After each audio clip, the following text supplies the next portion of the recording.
What if I told you there was a drug that could reduce your risk of early mortality by almost 50%? What if this same drug helped breast cancer patients survive almost twice as long as a control group without it? And this same drug could reduce stress, anxiety, and depression among children and adults with no side effects? What if I told you this drug was genuine social connection? Now, granted, you can't take this in pill form, but the health impacts here are staggering. The human body is wired for connection, mentally, physically, and emotionally.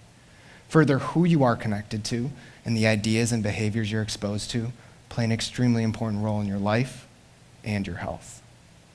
In network science, we use the term diffusion to represent how an idea or behavior is spread from person to person through social interactions and social connection.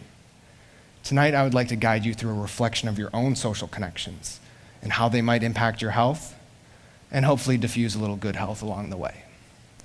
For this purpose, I've laid out 3 forms of social connection: close connection, common clusters, and coincidental contacts.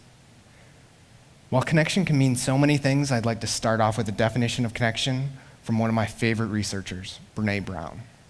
As a social worker and social scientist who studies emotion and vulnerability, Dr. Brown defines connection as the energy between people when they feel seen, heard, and valued, when they can give and receive without judgment, and when they derive sustenance and strength from the relationship. Now I'd like you to picture people in your life that fit that definition of close connection. These could be close friends, maybe family members. Most of you will have less than 5 people that fit this definition of close connection, but these people are the foundation of your social support network.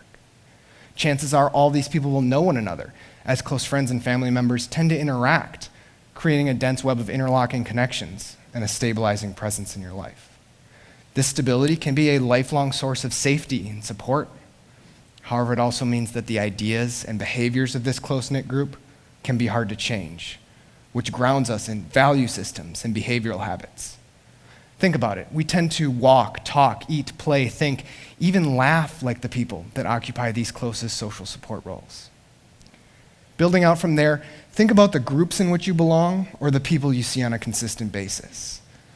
These could be coworkers, classmates, people at church, or other groups you belong to. While you may have several of these common clusters, research tells us that they may not overlap, and they may only be privy to part of your life.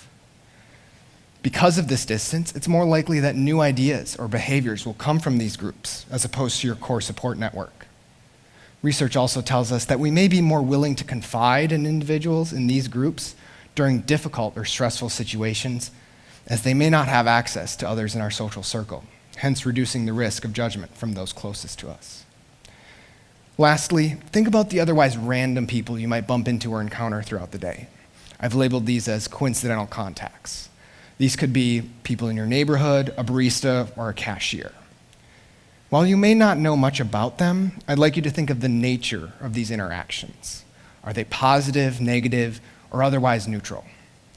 Having more positive interactions in this way can significantly improve your mood, reduce stress hormones, and reduce your blood pressure over time. In fact, recent research on brain disorders like Alzheimer's and dementia indicate that it's these varied interactions in combination with a strong social support network that keep the brain functioning well. Now, before I close, I'd like to give you a bit of homework for each of these circles.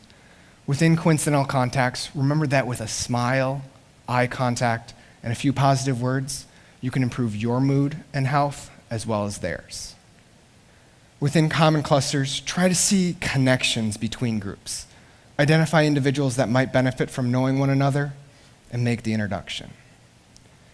Lastly, think back to the people that you listed as your close connections, the people that mean the most in your life. I'd like you to reach out to those people. Tell them what they mean to you and express gratitude and appreciation for their presence in your life. Expressing gratitude can not only strengthen your connection, but it can have significant health benefits for the both of you. By spreading just a bit of appreciation and positivity, you can diffuse good health to those around you. Thank you for your time.